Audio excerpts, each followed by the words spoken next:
It's all for you. Yeah, yo. There whenever it matters, and even more when you feel like it doesn't. Protect you so you never feel like you wasn't. Know I'm right alongside you. Either that or I'm behind you, but always got you. End of discussion, nothing means more. First one to offer is shoulders for what you reach for. Thought I saw the eyes of the world until I seen yours. And know that I ain't see a better view yet. I'm with whatever, so don't ever you fret. Know that you covered, not a hurdle or a heartbreak. A change what a partake, cause none of them won't ever get comfortable in your walkway. My job is to aware you, fully loaded, prepare you for all of the above that I'm never letting get near you. But still in all, give you every advantage I found. Couldn't find a better fit for them, along with my crown. And since the baton was passed, I've been down. Cause failing's not an option, and dad is not a noun, not at all.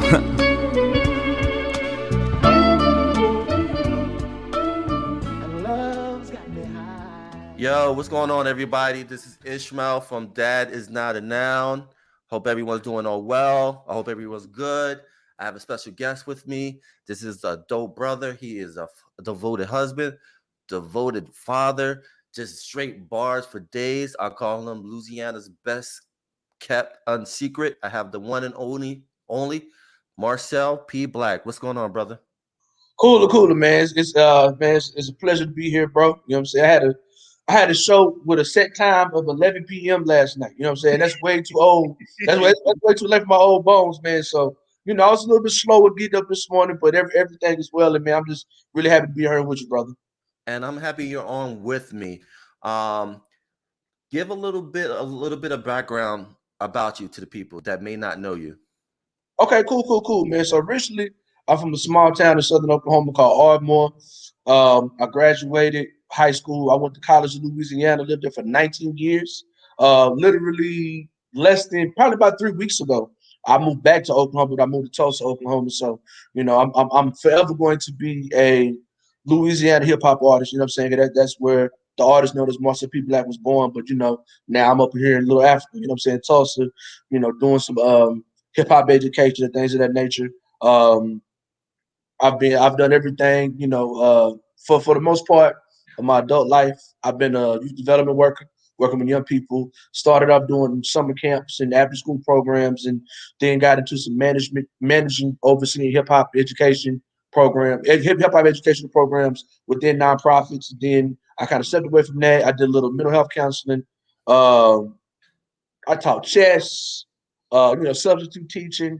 During the pandemic, I worked for a nonprofit in partnership with a public school in Baton Rouge, and I created a hip hop and social justice curriculum called Free Hip Hop, and I also created a hip hop and mental health curriculum called Soul Cipher or whatever, doing different type of community circles, bridging the gap between mental health to hip hop and young people, and just as an artist, man, a career conscious MC.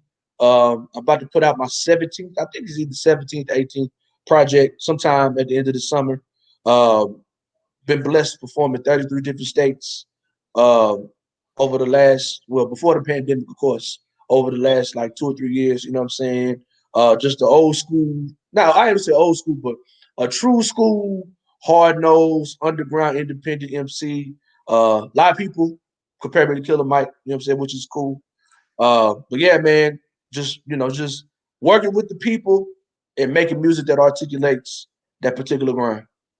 And you do that so well. And before we get into a deep conversation, I want to play one of my favorite tracks. It's called Principle and Standards, because that kind of embodies everything that you talk about. Because the things that you do, the foundation comes from principle and standards. You know what I Right. mean? And so what I'm gonna do, I'm gonna play this banger for the people so people can get a taste of how dope you are.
Yo, that is my favorite track.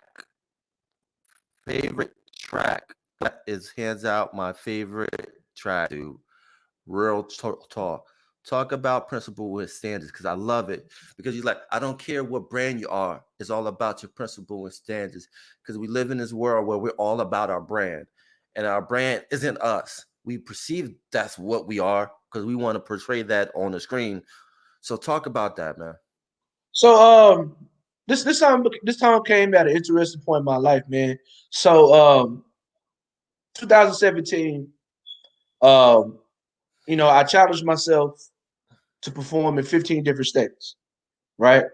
And so before that, I was just really performing in like kind of like, I was living in Louisiana, so like kind of like the Gulf states, you know what I'm saying? Texas, you know what I'm saying, Louisiana, Alabama, Florida, Georgia, Mississippi, whatever. Sometimes I would come up to Oklahoma, Tennessee, but for the most part, in that same little region. And so I might have I want to say 2016 when Cry Freedom dropped, I might have performed 8 different states that year. And I told myself I wanted to double that. So I said I want to do 15 different states. So I was blessed to do, it took me 11 months. I got my 15 states. I ended up doing 17 overall. But what happened was once I started getting outside of the South, I really started like experiencing the culture differently, right? So, the South is really, really segregated. You know what I'm saying? So like it's black or white. You know what I'm saying? It's pretty much black or white.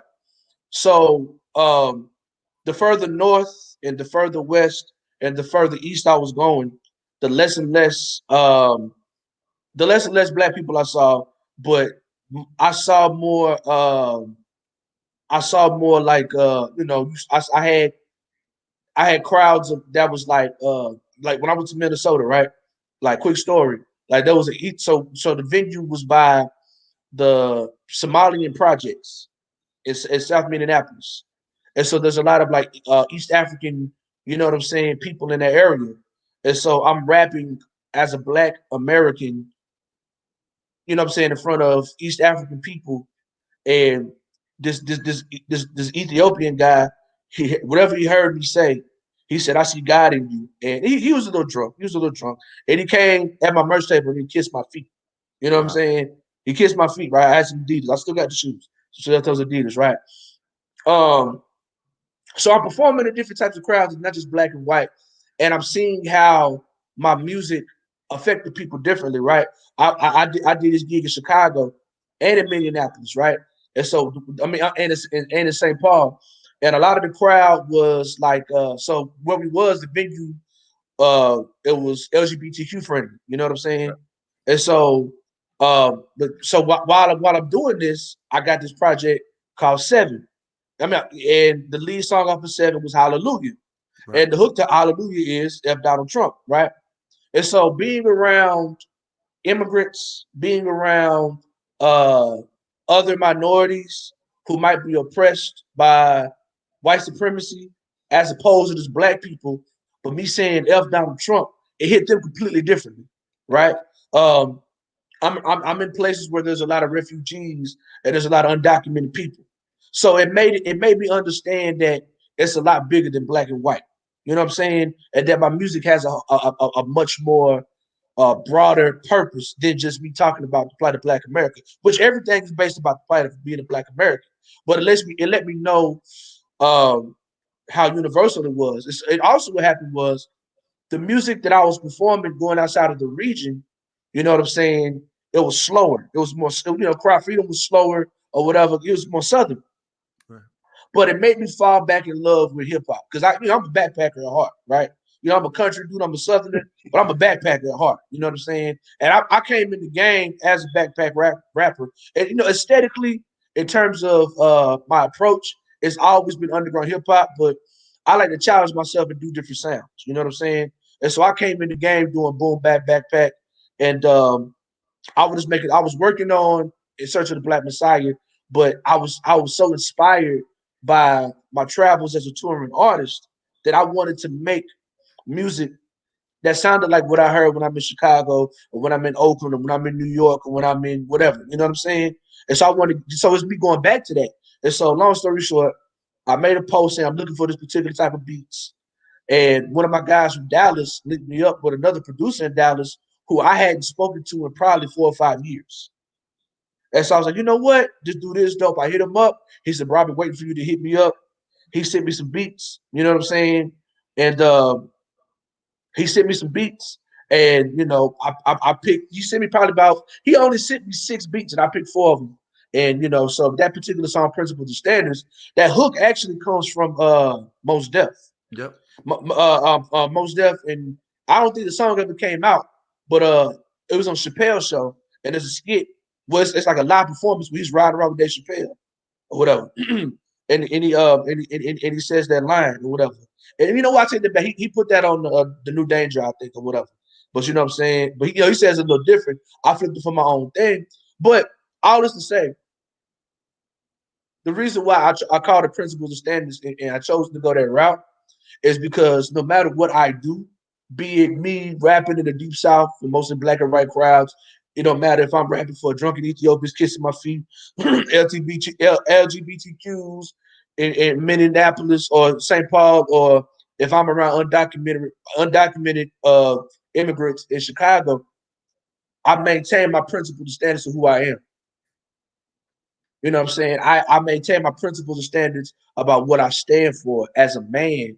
You know what I'm saying? And the principles and standards that I stand for as an artist, as an MC. You know what I'm saying? So like, it is funny because like this song, you know, I'm the leader of the Stop Rapping Over Vocals movement, and so this song, I say, don't confuse it with these local ass rapping over vocal ass, and like that became like that's it did. So I do a chant where I say like, now let me hear you say real MCs though, and so I became known because of this song.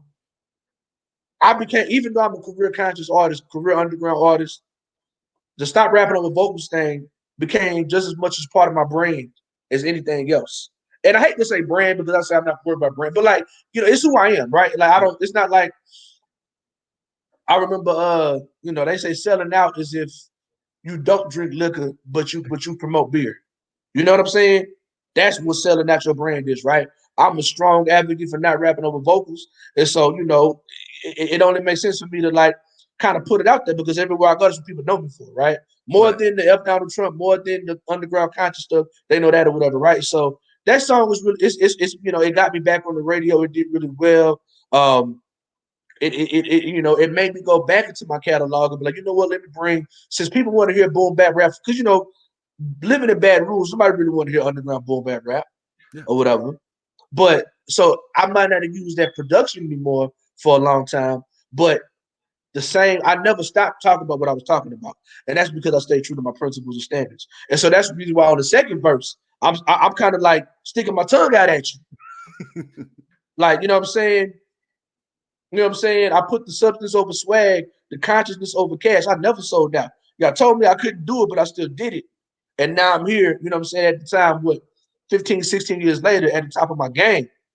And the reason why I was able to do it because I stood tall to my principles and standards, even when everybody told me I gotta leave, I can't do this here or whatever, So that song was like super duper important to me. Like I've released about 3 projects since then, but that's always gonna stay on my set list because what it means, just remember the circumstances in which it was created under, man. So it was that's one of my all-time favorites. And like I would say that's like I got a lot of songs. I would say that's definitely in my top 10 of all time.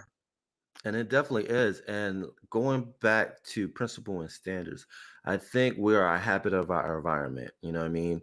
It does take a village to raise a child. So, like, talk about yourself growing up, your parents, siblings, and things like that.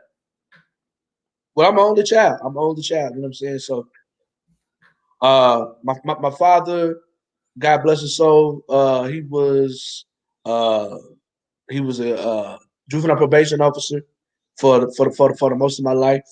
You know what I'm saying? And he was like, my dad was like, he worked for the state, but he wasn't the state.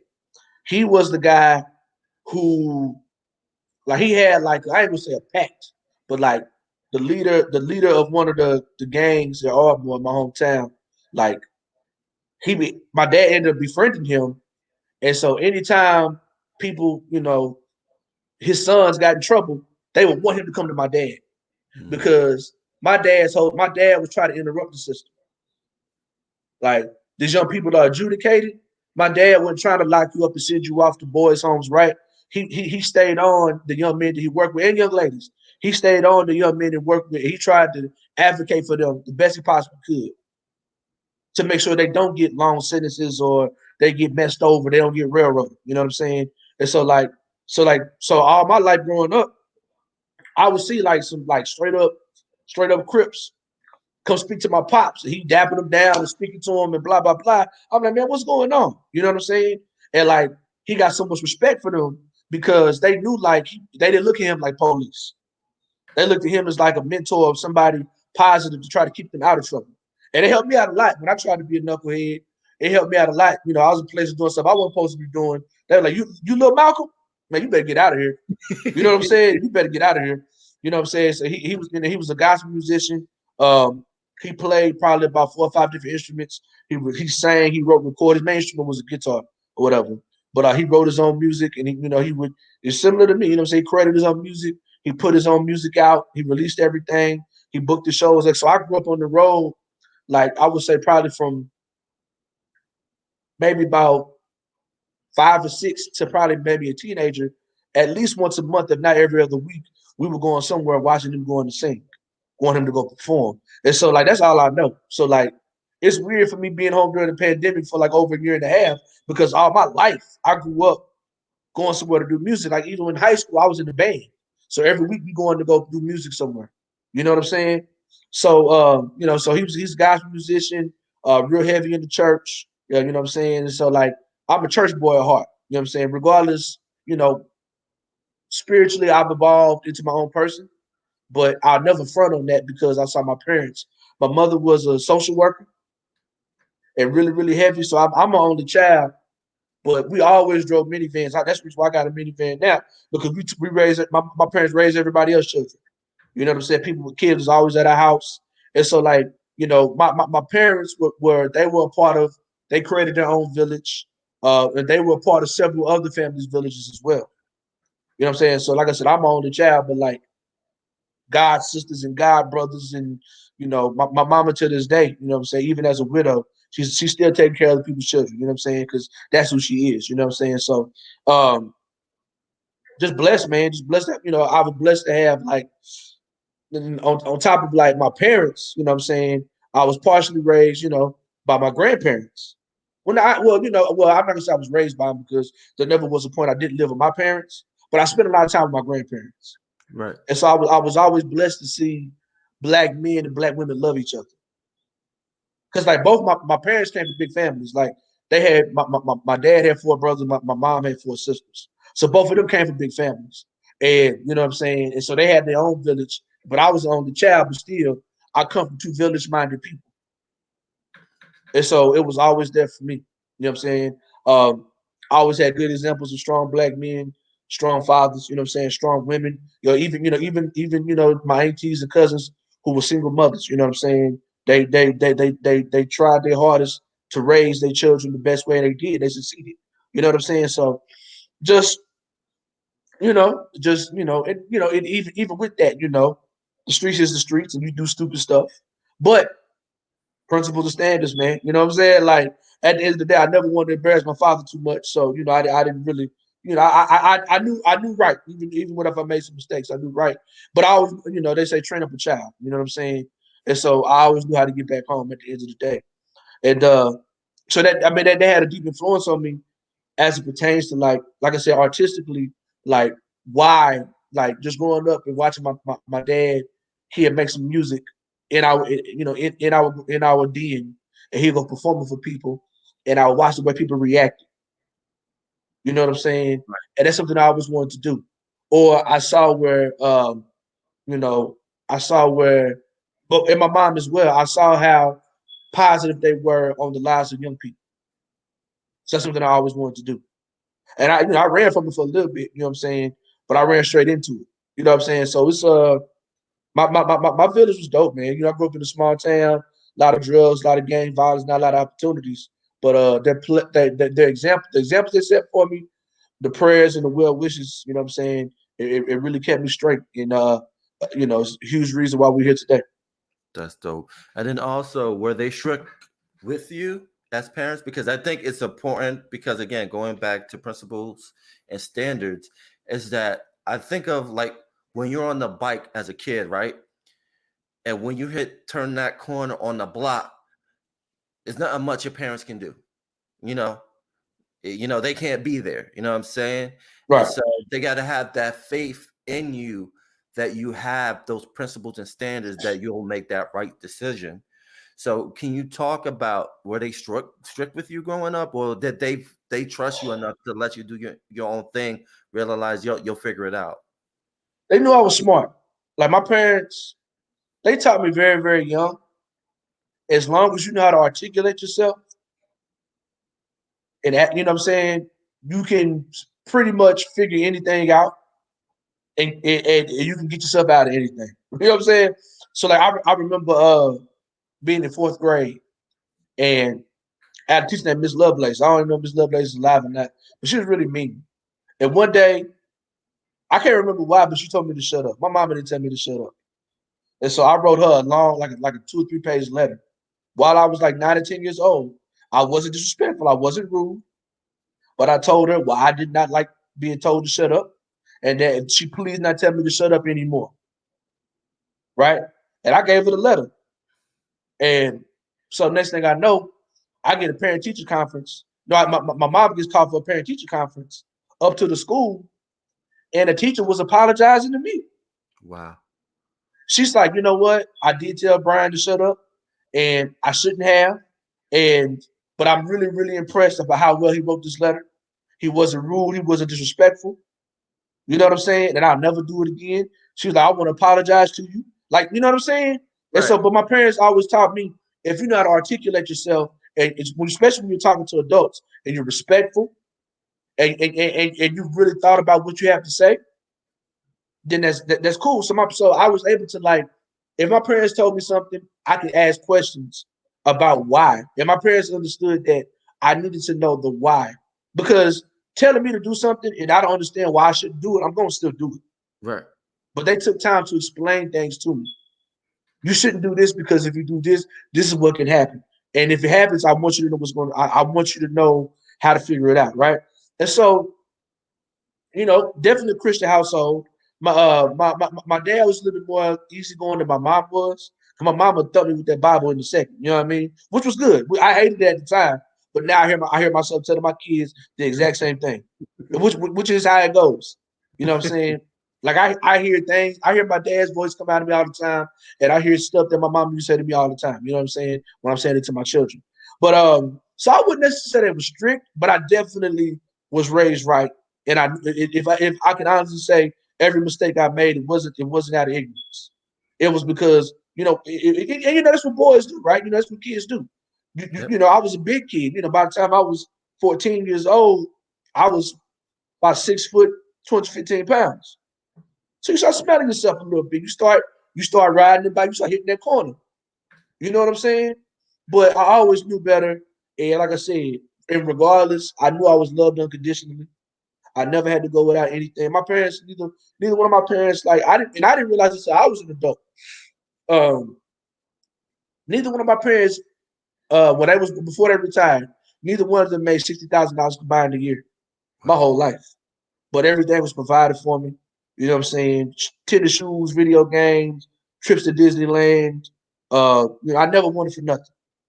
Luckily we lived in a neighborhood in town we had really, really low cost of living, but everything was provided for me. I didn't know until I started mismanaging my own money as an adult. I never knew what a light was to be cut off.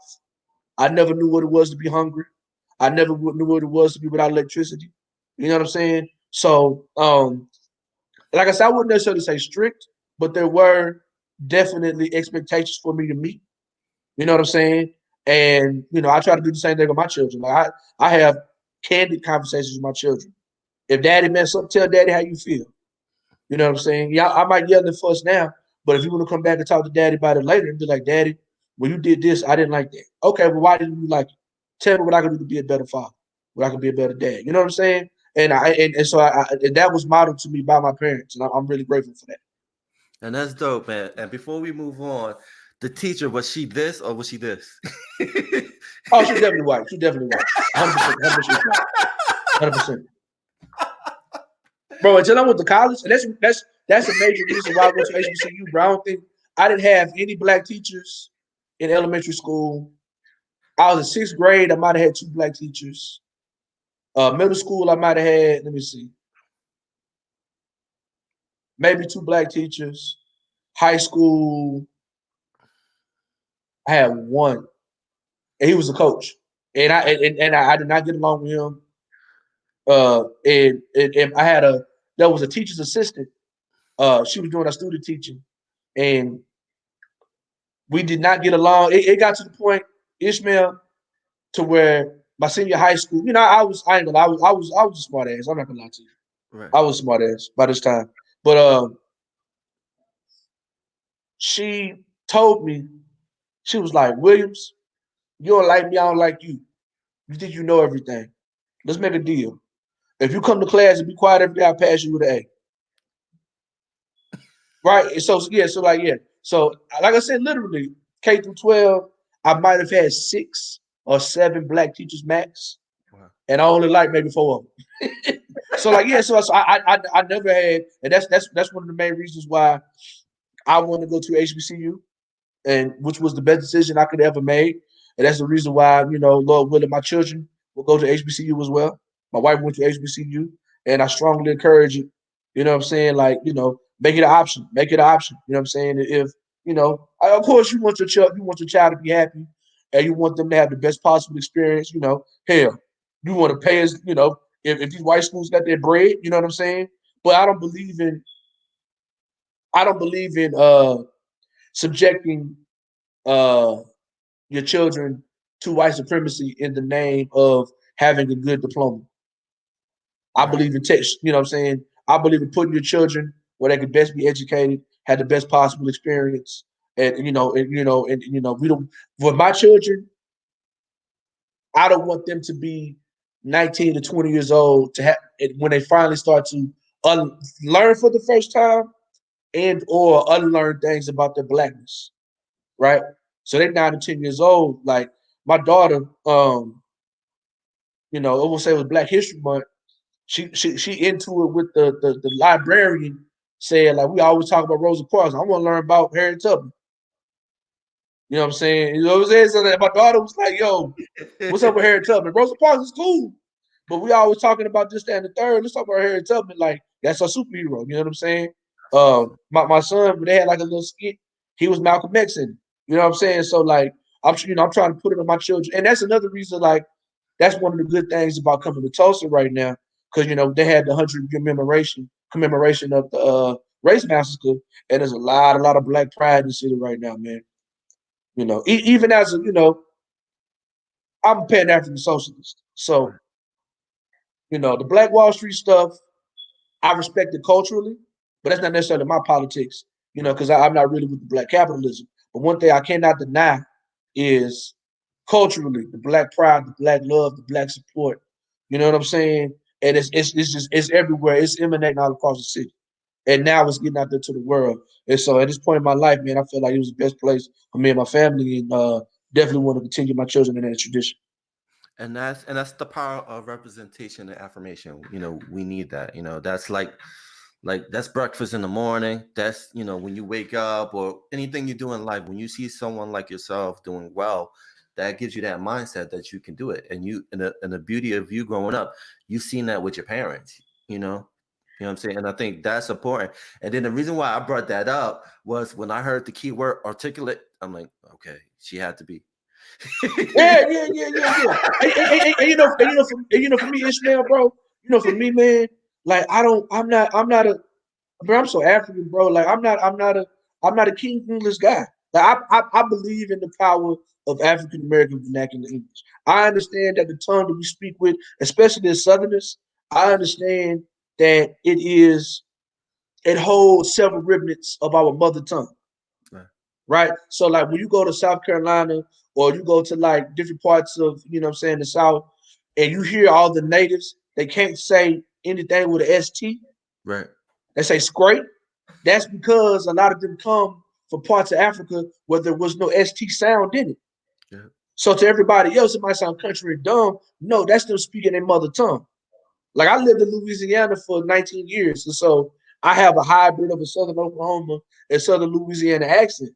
But a lot of the ways that, like, they'll say like, you about to go to the store? Yeah. You know what I'm saying? Like the verb conjugations are remnants of tribal tongues from whatever. You know what I'm saying? And so as it pertains to the King's English, don't none of us sound like Queen Elizabeth. We don't. We Yeah, don't, no, you know what I'm you're saying? right. We don't, We right? don't. So I don't really, so for me, when I say articulate, of course, having a vocabulary, of course, being literate, you know what I mean? Reading, having a vocabulary, but for the most part, it's the ability to effectively communicate, right? And for me, understanding, like, and this is the reason why I love hip hop so much, is because, like, song, creating music, that was on the plantation. That was the only true right that an enslaved African had. And we use this language, we mixed our African ingenuity and we use this language. So when we were saying wait on the water, that's not just like a work hymn. We're giving you instructions how to run away, right? Yep.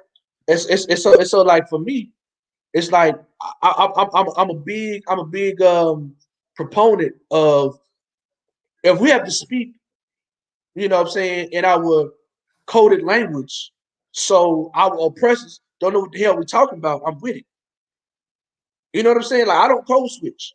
I'm blessed to be well read enough to, if I can use some 5 or 6 syllable words to get my point across, I will. You know what I'm saying? Even in interviews, even when I teach, right? But the most important thing is the effective ability to communicate and express yourself. But even my children, like I don't hold them to, like, say ain't. I don't care. I care about everything you say around that. You know what I'm saying? And so they know. And like everybody always talks about, you know what I'm saying, how well my children are well spoken. That's because they read. And that's because I don't, like, of course I'm tender and I'm loving with my children, but I don't goo goo gaga them, right? I talk to them like intelligent young people that they are. And that's the reason why everybody else, when they see them, and that's the reason why they're in gifted classes. That's the reason why, you know what I'm saying? It's because, we just, like I said, we're not gonna have to unlearn all this other stuff. We're gonna learn it right now. You know what I mean? So, articulation, it's important to me, but like not in the traditional sense, but it really is important to me. No, it is. And going back to my next thing, I'm about to play this banger right here, Cry Freedom. This is another one of my favorite joints right here because it was a time and place where, you had a lot of uncertainty. That's going back into 2016. But I'm going to play it first and then we'll dive right into it. Okay, bet. Is the right to protest far right. Cry freedom. Yo, you can't see them coming down my eyes, so I gotta make my soul cry. I pray the most high. Let my soul fly whenever I'm leaving unto thee, and let my soul cry freedom. Yo, you can't see them coming down my eyes, so I gotta make my soul cry. I pray the most high.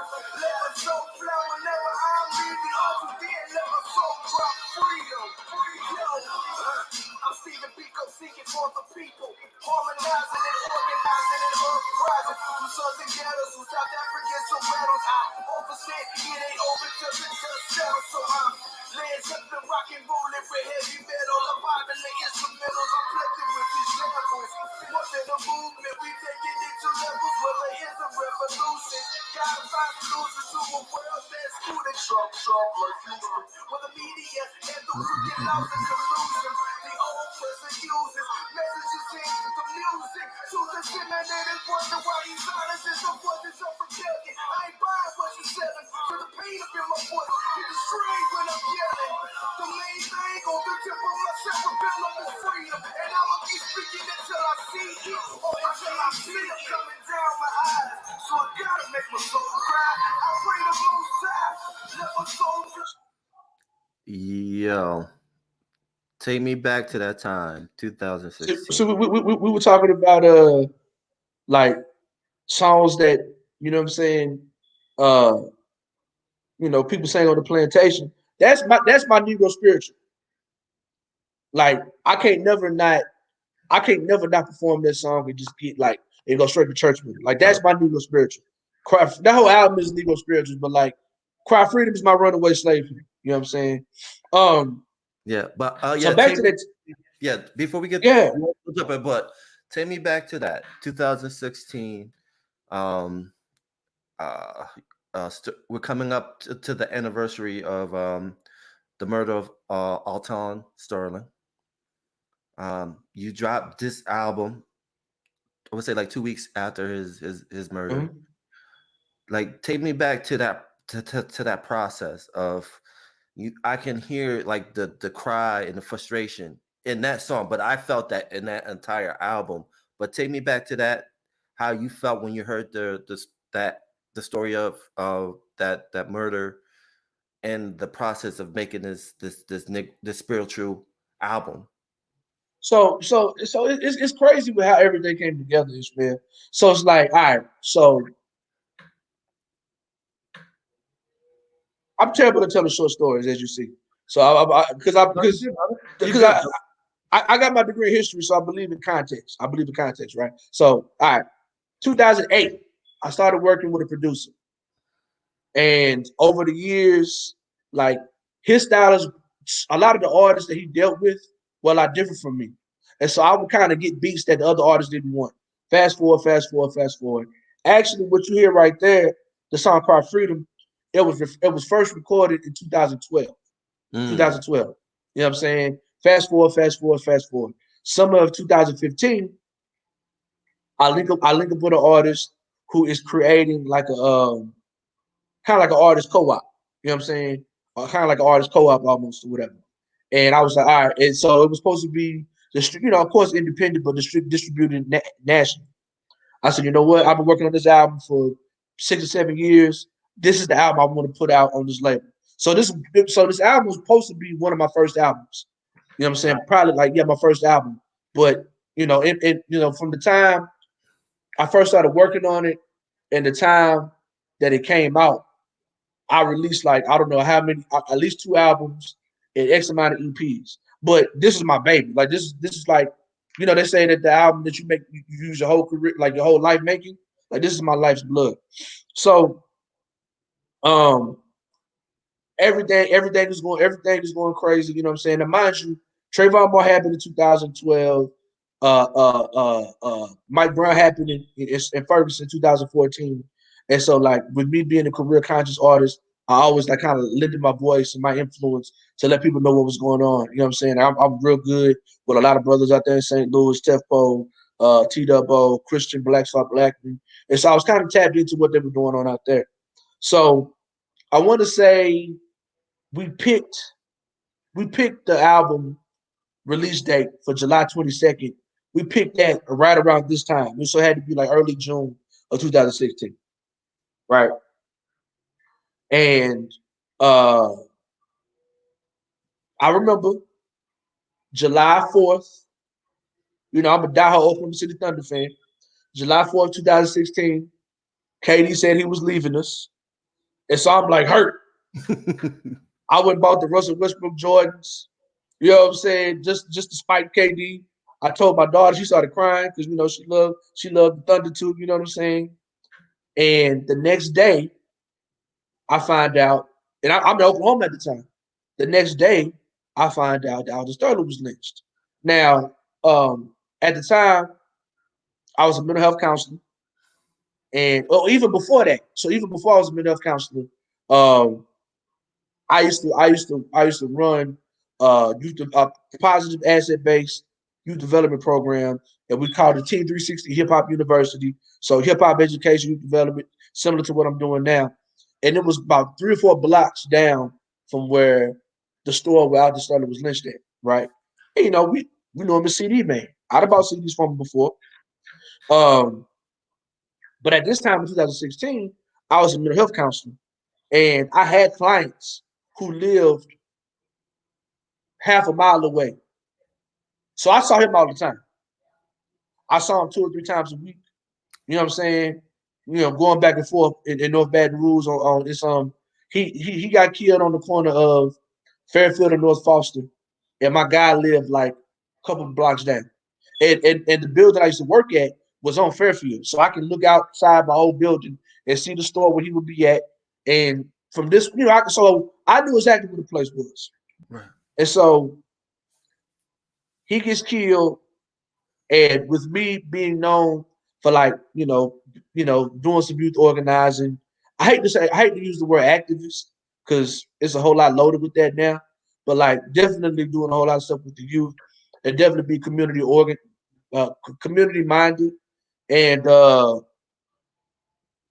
just a career conscious rapper. Eric, is so many things hit me, and like it's for me to talk about what's going on in St. Louis and in Ferguson is one thing, but for this shit to happen in my city, in my community where I work at, where my clients and my young people live at, it hit completely different, right? And so next thing you know, Ishmael, I'm getting called into leadership, and I didn't feel like I was ready. Wow. So I'm having meetings with the Nation of Islam. I'm having meetings with the aunt of Alton Sterling. I'm getting called just like I said, I didn't know that the Syriacs directed you towards me, Right. but a lot of publications and a lot of like news sites were hitting him up. You know what I'm saying? And he directed them towards me. So now I'm doing NPR interviews and I'm doing all this other type of stuff, and I'm super duper scared because and I'm gonna tell you, you can talk to when it's not your neighborhood, right? But when you got to step up and be a leader, and you scared, and you got the new Black Panthers coming to town, and they start up a whole bunch of BS. You got DeRay McKesson coming to town, starting up a whole bunch of BS. You got local politicians clout chasing. You got a whole bunch of other stuff. You don't know who's who. You got agent provocateurs out here doing stuff. It was terrifying, bro. I'm not gonna lie to you.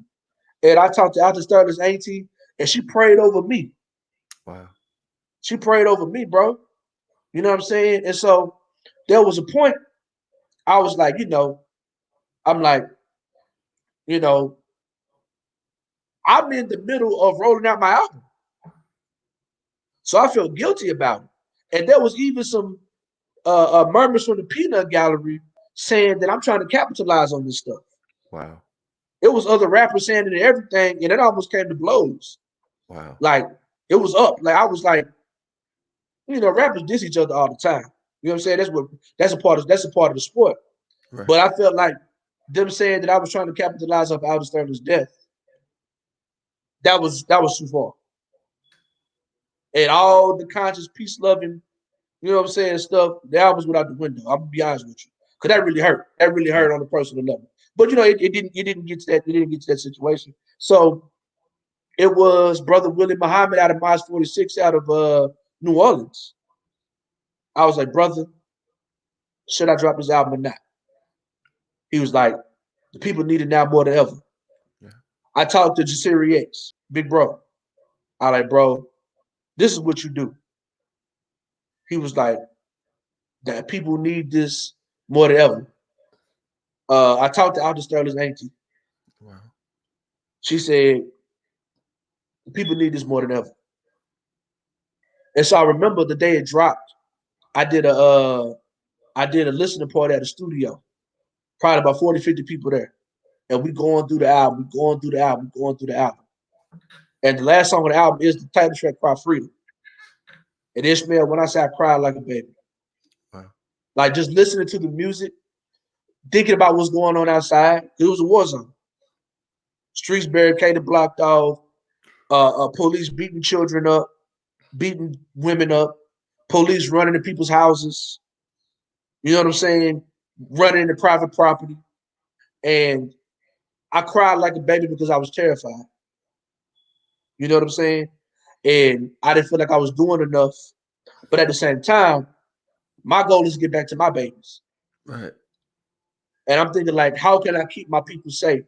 How can I protect my family if I die protecting somebody else? Yeah. What can I do? What can I do? And I feel so guilty about it. I'm not gonna lie to you. I cried like a baby. And afterwards, like after the end, so it was a different experience. After the song goes off, I'm crying like a baby, and it just turned into like a, I don't know what it was. You see all these brothers in hip hop, and we comforted each other, we hugging each other, telling each other we love each other, we support each other, and we just talking about what we can do to make sure our community stays safe and stays better. And so out of this meeting, so the next week, I did our release party for it, and we raised a couple $100 for the children out of Sterling. And but out of that meeting, after my listening party, we started organizing in terms of what we can do to get. So we already had like a group called Black Men Talk, where it was just kind of like a place where brothers come together and just, we ain't no, literally ain't no women and ain't no white folks. Black men being able to talk about black men shit, uninterrupted, unfiltered, and just had that space, like a community circle, right? And so we already had that going on. And so we kind of transitioned Black Men Talk into like a situation called People First, to where we can try to organize people and come up with a plan to like, to make sure this never happens again, put pressure on politicians, get some policy changes and things that we can do to organize in our community. So one of the things I said, so I called Miss Vita, which is Alton Sterling's auntie, who was doing a lot of organizing. I said, how can we help? She was like, everybody's talking about, so if you go back on the news, you remember that Alton Sterling, she had like an older son that was talking, right?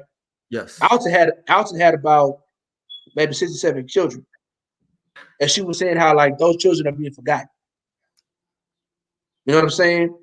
And so myself and my brother Donnie Rose, who now he's a activist writer. He's a career poet, but he's an activist writer. And you know what I'm saying, we came together and we did a fundraiser. And we got singers, we got rappers, we got poets, we got musicians, and we did an event downtown Baton Rouge. We probably had about 400 or 500. Now I would say at least 250 people in that room, and we raised about $2 or $3 grand. Wow. And I went to a black owned bank. Every piece of money I got from I donated when my album dropped. I donated some of the proceeds from the album release show plus what I raised. I put it in this black owned bank, and whatever we raised, every single drop of what we raised in this, what's the name? Got all this money, put in this black owned bank. When Miss Vita said, "Hey, I need that money," one of the proudest things I was able to do. Get that money. Go get that bag. I closed the account out, so it ain't no funny business. I came and dropped off a bag for him. Wow. You understand what I'm saying? And so like I said, like I said, like this stuff happened smack dab in the middle of my album rollout. Right. And so I was already selling the Crop Freedom t-shirts. So if you look back during that summer, you look at any March, you see a Crop Freedom t-shirt. And so in a messed up, selfish way, it was great for my career. Right. But I hate it had to come at the expense of what my people went through. Because people see the murders, you gotta, so that summer was terrible for us. So Alton Sterling got lynched. And then if you remember, that crazy fringe black dude came to kill them. He came from out of town to kill the police. Yep. And so they were beating our asses even more. You know what I'm saying? And then about 6 weeks later, after Alton Sterling got lynched, we had floods that did more damage than they had more. It was almost bad as Katrina. So Louisiana was in a bad place at that time. It was in a really, really, really bad place. And so, like I said, for me, as an artist, like, you know what I'm saying, I'm not gonna act like I sold a lot of t-shirts, I sold a lot of CDs, because people was like, right now ain't the time to be listening to about killing and shooting people and dancing. Like, we want to hear something that's going to speak to our souls, that's going to reflect what's going on. You know what I'm saying? So the album did well. my career did advance. But I hate to say that it was at the expense of all this other negativity that went on. You know what I'm saying? But at the same time, Ishmael, like I said, this music, the original version of Cry Freedom had been recorded 4 years before.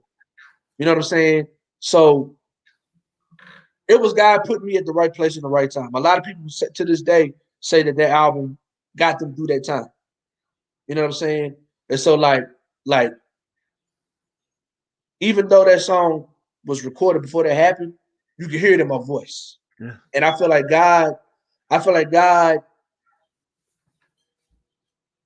put that in me. Just like it's an extension. I sometimes, my spiritual politics are a little bit more secular than my parents were. You know what I'm saying? But that's it. My father understood that because it was like, I can't go where you go and talk to the people that you talk to. Right. So I don't like you cursing like that. But as long as profane is one thing, but crass is another. Right? As long as it's not inappropriate and crass, you got to do what you got to do. Because my daddy couldn't go into a club and sing gospel music. But I can go give you these, what I call conscious rap for gang members. You understand what I'm saying? So, but I truly do look at my music as an extension of my ministry, as a form of ministry. And so I think God put that record in my heart to be to have a healing quality and articulate and bring attention to what's been going on in our city for a long time. I just started when the first person killed, but police know what's up now. You know what I'm saying? Like they I mean, this around the same time we got a black mayor, a black woman mayor. You know what I'm saying? A lot more black politicians. We got black police chief. You know what I'm saying? Which is whatever, but people are definitely it ain't like it was back. You know what I'm saying? Where police were just busting people's head and nothing was happening. They don't want this smoke no more. Right. You know what I'm saying? So so that was it was many sleepless nights. It was many tearful nights. It was many fear nights. But I was so paranoid. It got to the point that when we was talking like real organizing stuff, we would sit in our cars with our phones off. Wow. Because agent provocateurs everywhere. It was all type of mess. You couldn't trust nobody. Right. You could it would be times that me and my partners would be talking. You could hear the echoes in our phone calls. Wow. You know what I'm saying? You can hear it all. So like when we really started organizing, we would have closed door meetings. You know what I'm saying? We would literally lock the doors, couldn't nobody come in, come out. We didn't really do no pat downs like I talk about, but we'd tell everybody to turn their phones off. But but the crew, like the 4 or 5 of us, we would sit in my car, all our phones off talking, whatever. So it was an interesting time, man. But I thank God that we all made it to the other side. And Baton Rouge is still Baton Rouge or whatever. But I do feel like the work that we did and the work that so many others did, million times more than me, I do feel like it made a difference. And you did, man. And I'm a strong believer that, people are put in places for certain reasons, if you go back to Dr. King, like Dr. King he would never imagine himself being the voice of the civil rights movement, right? And you were just the right person at the right time that had the perfect message to get people through the storm that they were dealing with. And the music slapped. Yeah. The music was great. I listened to the album, I listened to the album, and I'm a fan of my own album. Like the second song on the album, "Stay and Whisper," that's my all-time favorite song I've ever done because it articulates everything who I am to a T. You got the gospel influence, you got the street influences, you got the black power influences on it. Storytelling. It's just so much of that song, the vocal inflections of it, and that was the first song that me and Joe ever recorded together. But I had like, yo, we got to run this one back, whatever. But the album slapped, man. I had you guys for Baton Rouge, bro. Like a lot of Baton Rouge rappers don't rap with people outside of Baton Rouge. Right. So I had Tef Poe, who was one of the main artists and people organizing with Ferguson. He really rapped about what was going on in Ferguson. He rapped about he's like, I'm sitting next to Ferris Khan smelling like Doja. You know what I'm saying? I had Substantial, a dude from the DMV, who when I hit him up, I'm like, yo, I want to hop on this record. He was like, I want to rap on some Southern shit. Don't give me no boom bap stuff. So I got Substantial, who was super duper boom bap, you know what I'm saying, East Coast, DMV, rapping over a song that sounded like it'd be for Big Crit. In fact, he said one of my favorite artists is Big Crit. I got the legendary North Carolina MC Superstition on my album. You know what I'm saying? I got my OG Truth Universal on the album. I got, matter of fact, my OG Kamikaze, who was, part of Crooked Letters in Jackson, Mississippi. I think I got the last verse he ever did before he retired. So that album is like, of course, like you had a great album produced from top to bottom that came out in this polarizing moment. Yeah. And the time, like my friend was just telling me the other day, he was like, look, I'm not saying that you don't have better music than Cry Freedom, but if you was outside when Cry Freedom came out, you understand why this is a classic. Like I can't, like I'm, like I don't even be trying to like blow smoke on my own behind like that. But I have like if I have one, that's my Illmatic. That's my I got one.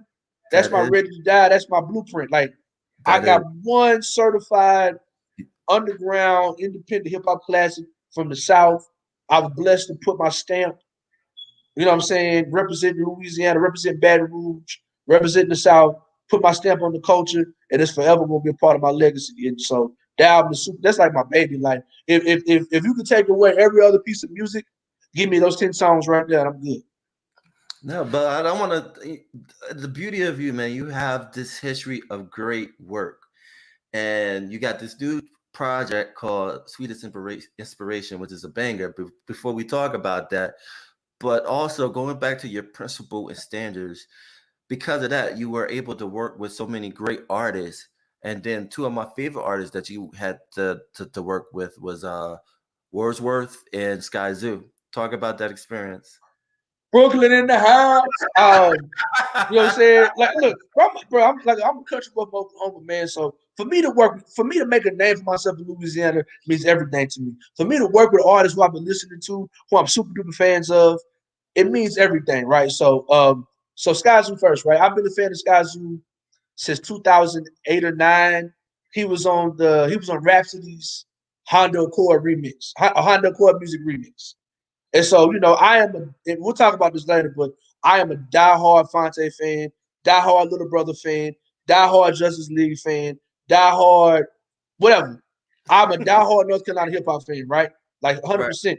And so, Sky Zoo kind of came out with the North Carolina guys.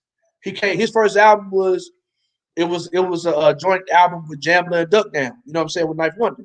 And he dropped mixtapes with Knife Wonder, whatever. So I've been a diehard. I have every single physical CD or project and download that Sky Zoo's ever put out.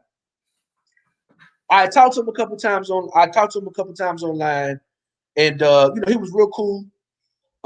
So fast forward 2018, Talib Kweli is coming through Baton Rouge.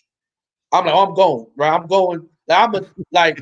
He don't like the term conscious rap, but if you're a conscious rapper, Talib Kweli, he's on your Mount Rushmore.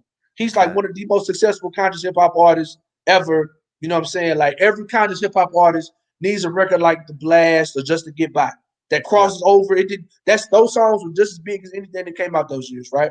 Yeah. So I tried to get on the show. I failed getting on the show, but I promoted like it was mine, right? At the last minute, Sky Zoo got added to the tour. And I was pissed because the venue didn't put his name in the marquee. Wow. Because they didn't know who he was. And I went the F off. I went the F off to the point to where the venue reached out to me and asked me to stop. Like, y'all should be ashamed of yourselves. That's the reason why artists never come here. Y'all don't know what the hell y'all doing. I mean, I went the F off, right? So Sky performs. A lot of people didn't know who he was. Me and a couple other people. I'm in the front row, said every single word. It's like it was probably one of the best nights of my life as it pertains to hip hop in Baton Rouge. I wasn't putting it on, but everybody knew I was a cultural leader for underground hip hop in Baton Rouge. Right. So they followed my lead. Y'all come to the stage. Y'all like 400-500 people. Y'all come to the stage. Y'all come up here with me. You know what I'm saying? I'm drunk as a skunk. Me and my partner Bullet Jones. I'm super duper hype, right? And so I had Cry Freedom Amount, I had 7. And Sky is so down to earth, bro. Like he worked his own merch table. A lot of people still didn't know who he was, so it wasn't no line over there. I go over there, bro. I'm a big fan. Woo woo woo woo woo. I buy this hat. It's the last hat he had too. It's like the FGR joint. I'm the only person in the state of Louisiana with it. I got an autograph. It's in my what's the name? The only person in the state of Louisiana. Well, not it. Look, I'm in Oklahoma now, so ain't nobody in Louisiana got this hat. You know what I mean? So like, I'm super duper hyped about the situation, and I'm drunk as a skunk, bro. I like, all right. So I wait till I kind of sober down a little bit. I tell my partner Mark Dub, I said, bro, do me a favor. Go out to my van and get a copy of 7 and get a copy of Cry Free. I'm about to shoot my shot with one of my favorite rappers. I go up to him.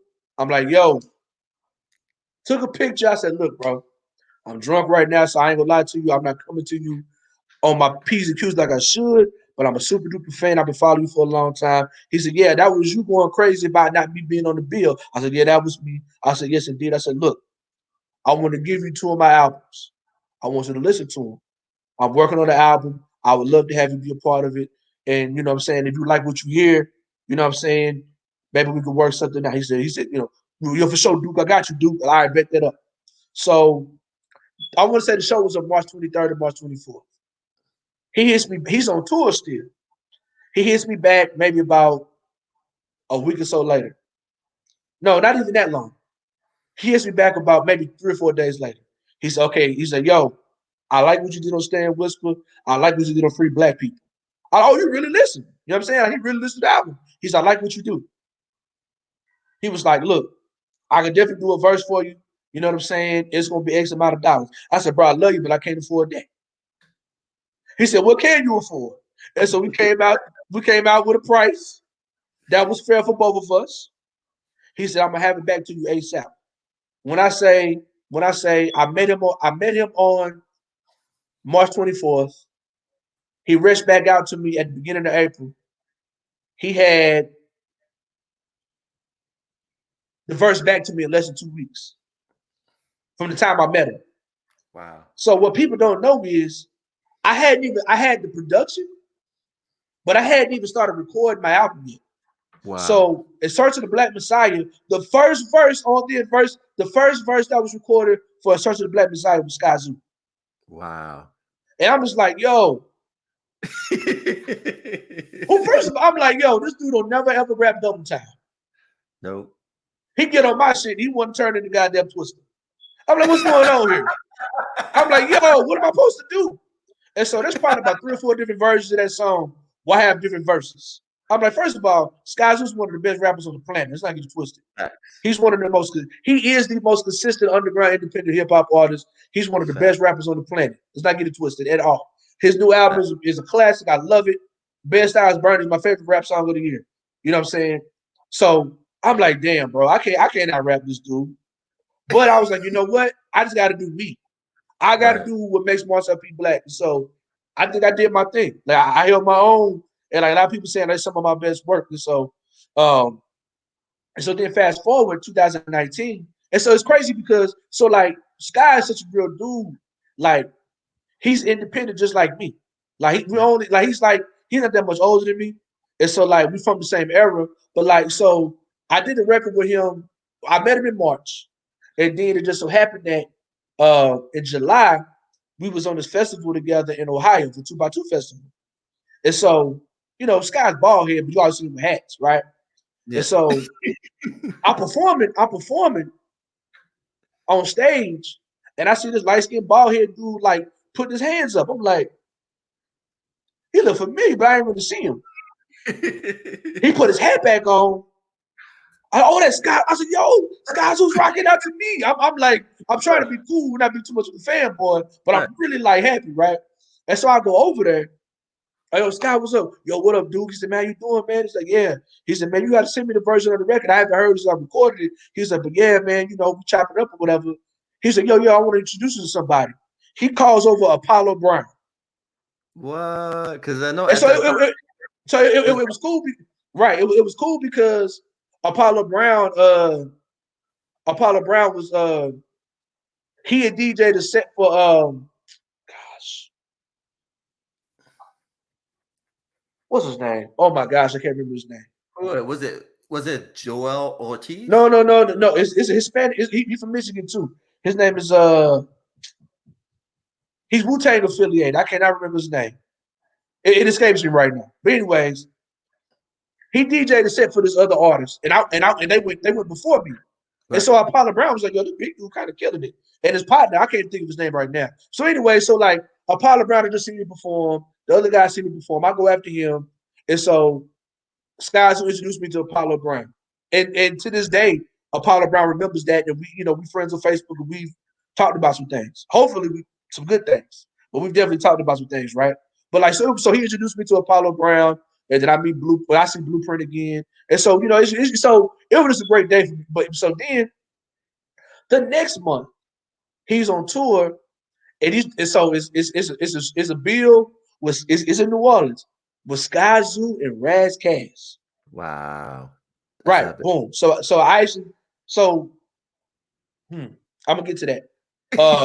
So I meet Raz Cass and we exchange numbers as well. You know what I'm saying? But now this is the third time I've seen Sky Zoo in 2 or 3 months. And so we familiar with each other. So he rapping, he shot me up on the stage. You know what I'm saying? We taking pictures or whatever. And so everything is cool. Fast forward. 2019, you know what I'm saying? I just get back from my tour and he's beginning his tour in Metropolitan. Right. And I hit him up personally, like, yo, I want to open. I was like, yo, you come to New Orleans, can I open your show? He said, come on through. Like personally, you know what I'm saying? And so I ended up hosting the show that night because the host and the DJ fell off the bill. Right. So I performed, I ended up hosting, and my DJ ended up being the house DJ for the night. After the show, we chopped it up, like just had a real good conversation. Like he did an interview, he shouted me out in the interviews and things of that nature.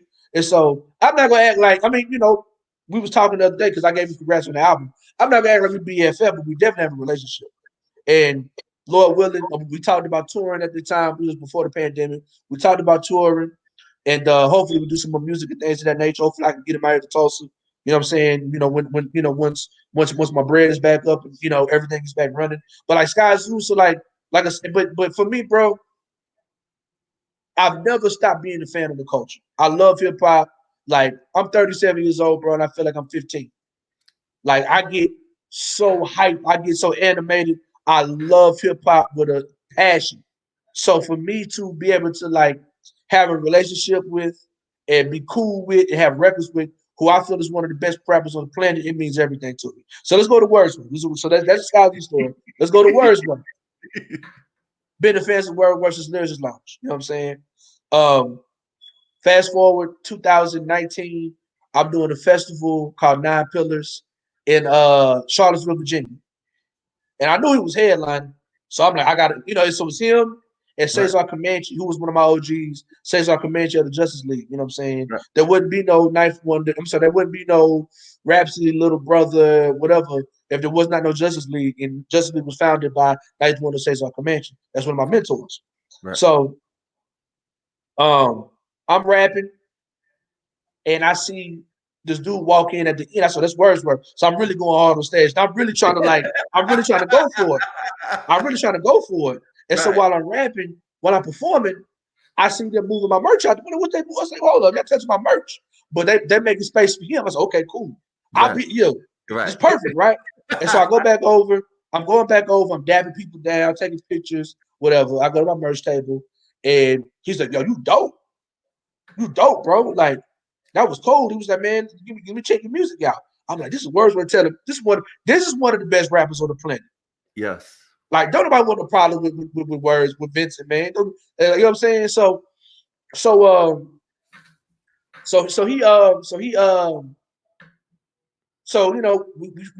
we exchanged numbers, and about 2 or 3 months later, he was like, yo, did you be doing shows in Baton Rouge? And so for me, I'm known as a plug-ish, man. And so I'm able to get a lot of stuff done because I'm the plug, right?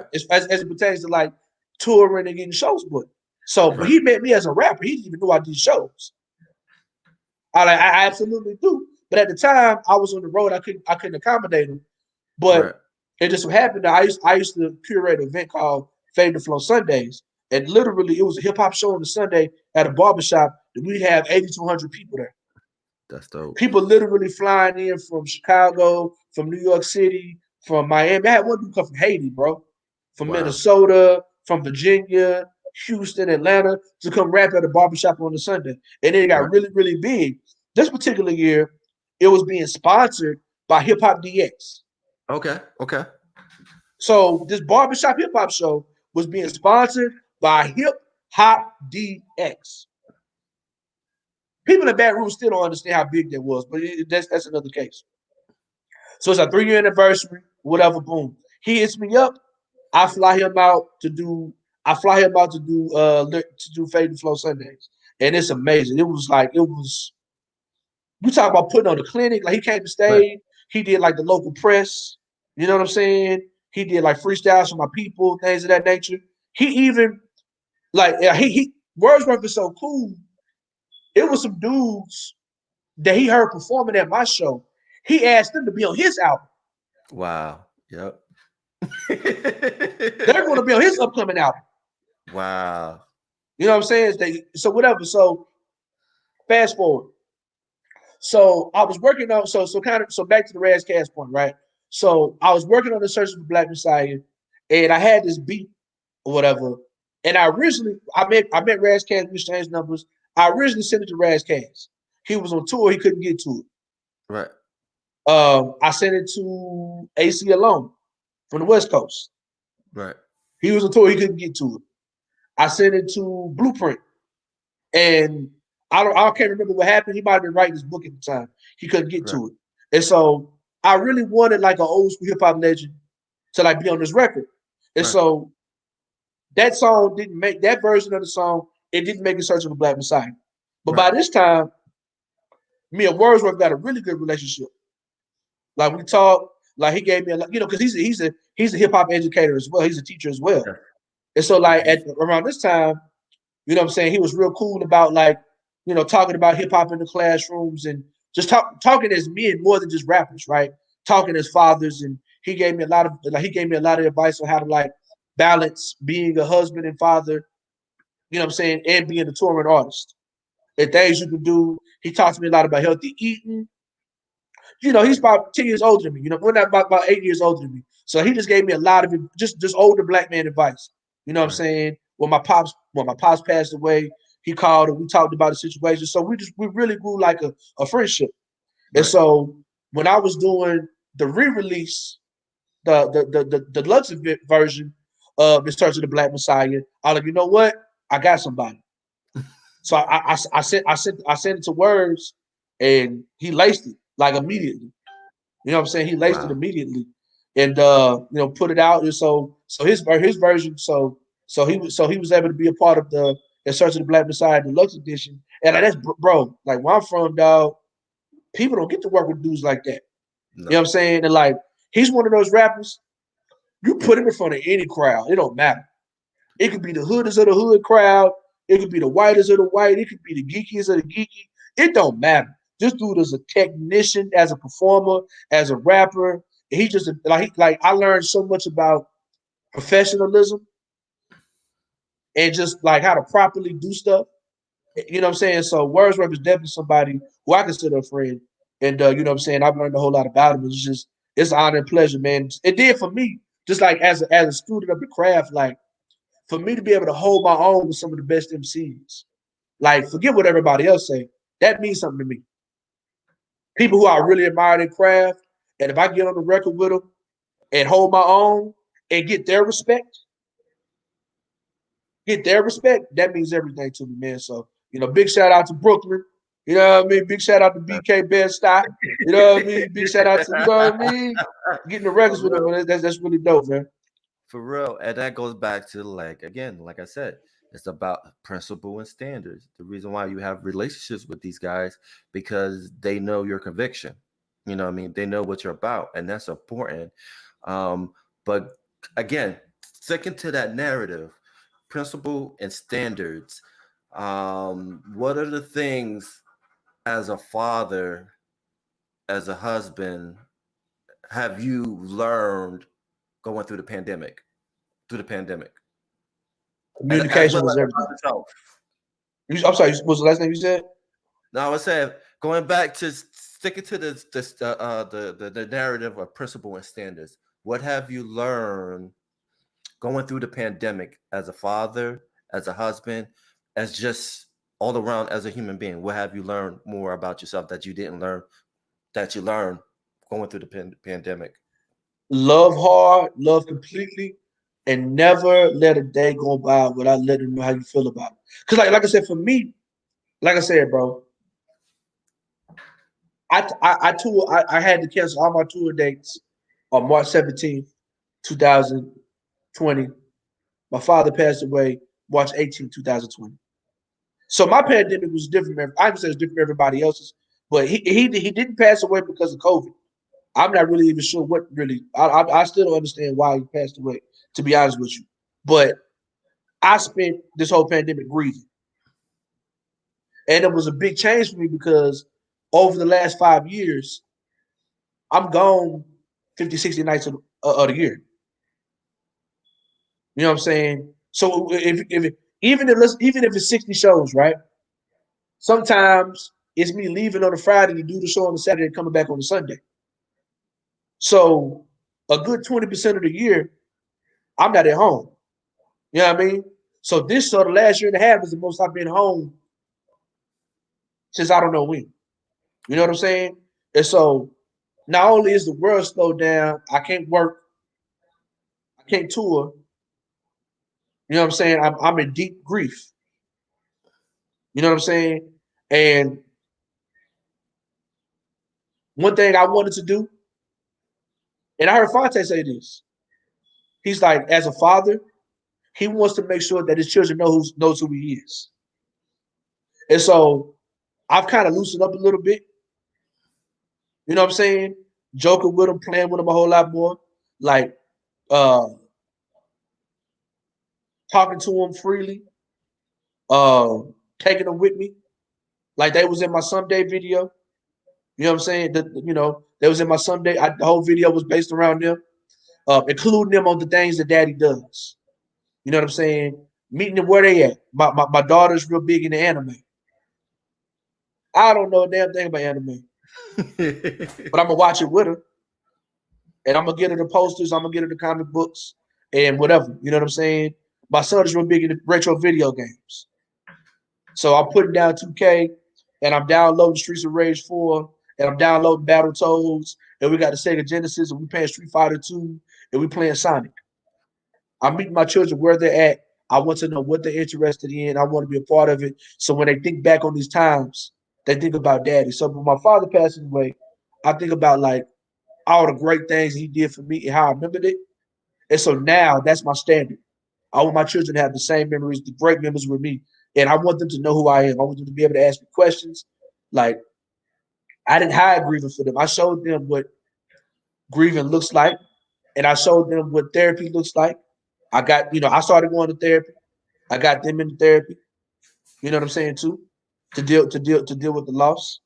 Um, and just being as transparent as possible as a father, and loving them hard every day, telling them everything I love about them, why I love them, showing them that I love them as much as possible. You know what I'm saying? They rap like my children. They're on my album. They're on my album. You know what I'm saying? Like if my daughter really wanted to rap, she would be nice. She's way better at 10 than I was. You know what I'm saying? So I learned, and just love the people that you love, man. Just love them as hard as you can. Love them unconditionally, because you never know. You never know. If I didn't wake up the next day, I want them to know that their father loved them 100% completely. You know what I'm saying? And I want them to love me the same. My wife, I learned to face whatever we dealing with head on. Let's not talk about it later. Of course, if sometimes you need your cool down period. You know what I'm saying? I learned to apologize. I learned to be vulnerable. I learned to listen. I learned to give space. I learned when to speak up. I learned when to step back. I learned to do every single thing we possibly could to make sure that we're close and that we're happy.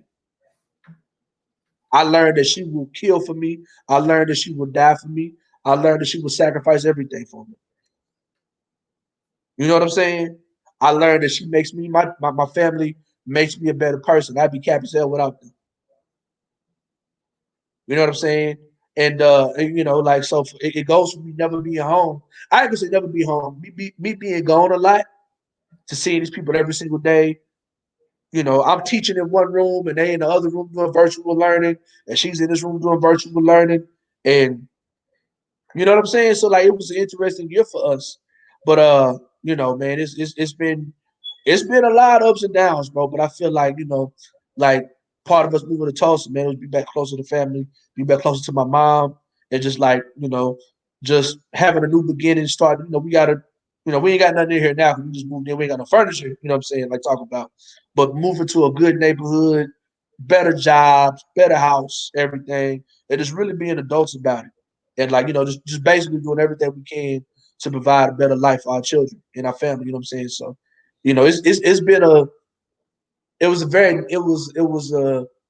once again similar to the Sterling situation, right? Like the genesis of it might not have been the best, you know, pandemic and a death, Right. but God had a plan for us all along, and you know, and everything is starting to kind of come back together again to where we're all really happy. We're all, you know what I'm saying, getting along and take care of our business like that. So, you know, it's a process, man. But I'm glad to be, you know, grief is lifelong. I'll never have this hole in my heart feel ever again. But learning how to cope with it and learning how to like kind of come out of that. Because like the first 3 or 4 months, I don't even remember those months. Right. I was in a daze, bro. And Right. honestly, it wasn't until I started teaching when I actually started coming out that daze again. Right. Like, because it gave me purpose.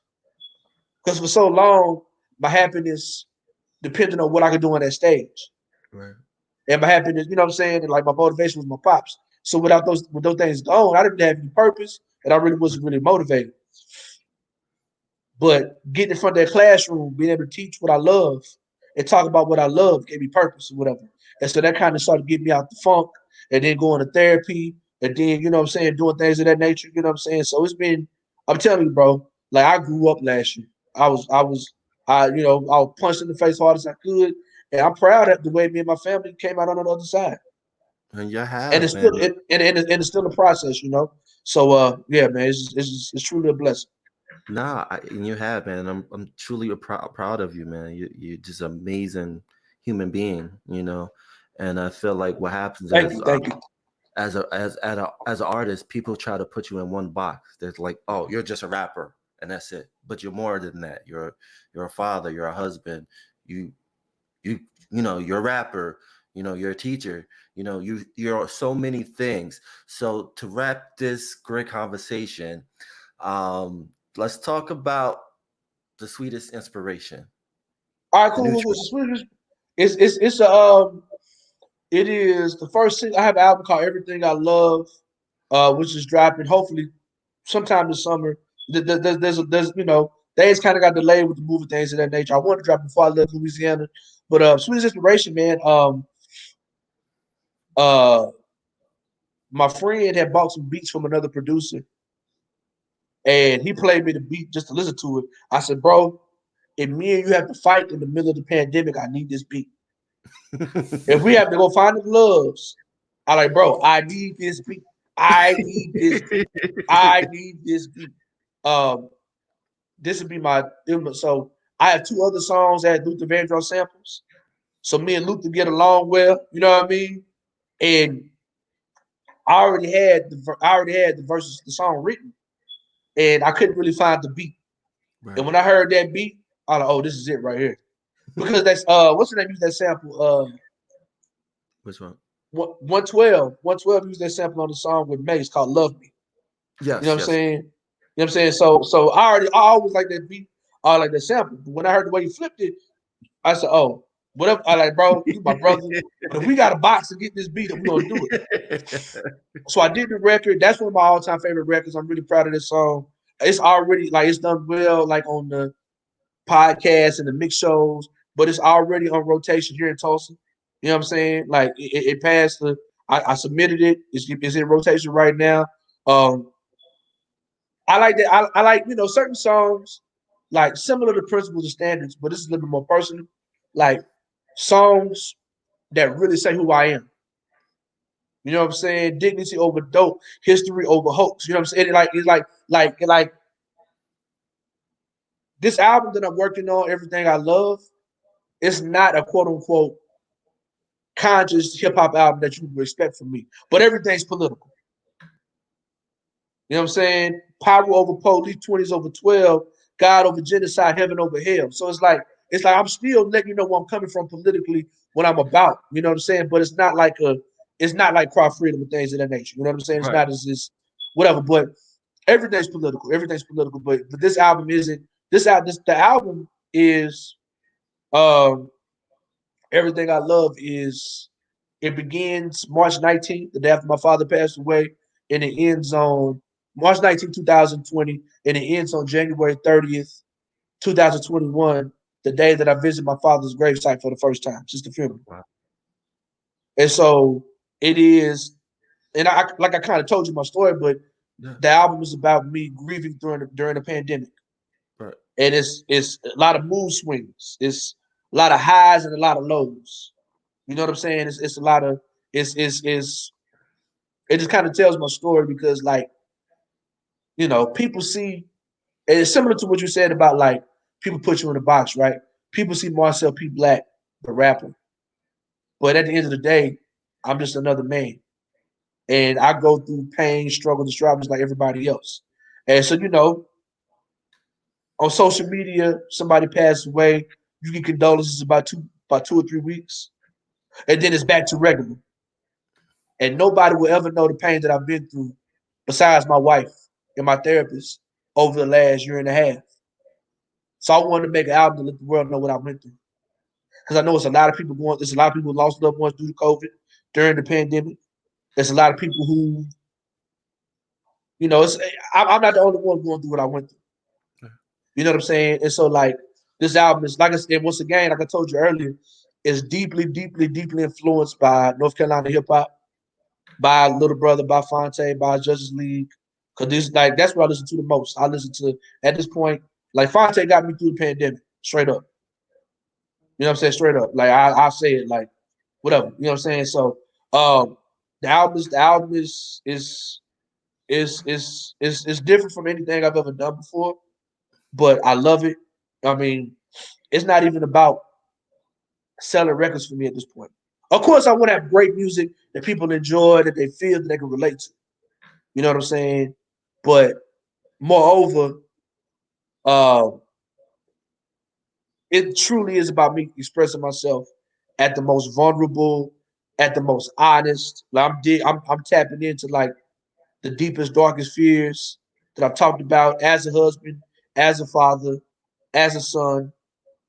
I got some rapping raps up on there too. You know what I'm saying? But like um writing more like it's dope, man. It's dope. I got 2 guest features on the album, and when we'll hear about that soon come or whatever. But it's in post production, man, and hopefully maybe early August we'll be able to get it. Or I'm kind of impatient, so when I get it back, I might just put it out and then just figure everything else out later or whatever. You know what I'm saying? But yeah, man, Everything I Love, bro. Executive produced by Jay Philly. You know what I'm Mhm. saying? We've done I don't know how many albums together and EPs we've done together at this point, but he's like a in-house producer or whatever. You know what I'm saying? But yeah, man, the song "Sweet Inspiration" was produced by Doja Burner. Big shout out to Doja Burner, whatever. But everything I love, man, everything I love. Is literally that's what it's about. It's about everything I love. And I feel like at the end of the day, the beauty of it is that you're finally at home in the sense that you're in a good place right now. You're at peace with yourself. For the longest time, you kind of, I wouldn't say running away, but you had like so much going on that you couldn't find balance. And now, through everything that you've been through, especially the pandemic, is that now you're at a good place. And now that you're at a good place, now that vulnerability is coming out now. And that's the one thing I get when I listen to Sweetie's inspiration, is that vulnerability is coming out. It's like, as a Black man, it's okay to be vulnerable, because, you know, for the longest time, we're always told to just suck it up. Don't tell your story. Right. Therapy? What the fuck? Therapy? Who goes therapy? That's for Right. punks. Right. So Right. for you to open up like that, man, it's powerful, man. And I appreciate you, man. And you know, anytime you send me music, you know I'm bumping it hard, man. I'm bumping it in the room. I'm bumping it everywhere. I'm telling people, yo, you need to check this brother Marcel P Black out. This brother is fire, man. Thank you, bro. I really appreciate it, man. Like, over the years, man, I really, really appreciate your support, man. Like I told you, you motivated me, man. I'm gonna lose weight so I can fit the shirt. I got about 2 X's I need to go down. But now, man, like I didn't know you were the father. So to me, like, man, like, I'm not gonna lie to you, bro. I grew up seeing Black men raise their children. Right. Right. So for me, that's my normal. Right. That's my normal, right? And so when I hear all the Black men don't do this and the third, I definitely have relatives. Like my wife didn't grow up with her father. You know what I'm saying? So I definitely know that, you know, it doesn't. I definitely know that, you know, Black fathers don't always get their just due, right? But for me, I don't even lean into that, because I'm focused on what I got going on. And I've been a father figure to several young niggas out here. You know what I'm saying? Like, several young brothers, I say niggas, I mean street dudes, I mean gang members. I just sit on stands. I done took the stand to keep my young boys from getting locked up, everything. You know what I'm saying? So I always get Happy Father's Day texts from, you know what I'm saying, my old students or my old mentees or my old clients. So and my dad was there for so many other people, right? But the fact that you said that, like, yo, I really believe in the power of Black fatherhood to make this a real thing, and I open a platform for that, bro. That's really important. That's really special. So, you know, I ain't got no hat on, but kudos to you, man. I tip my hat to you, man, because it's hard out here on the brother. You know what I'm saying? And we need all the help we can get. So I really appreciate you doing that, man. Like, you know, we got to take care of us. And I'm really, especially like,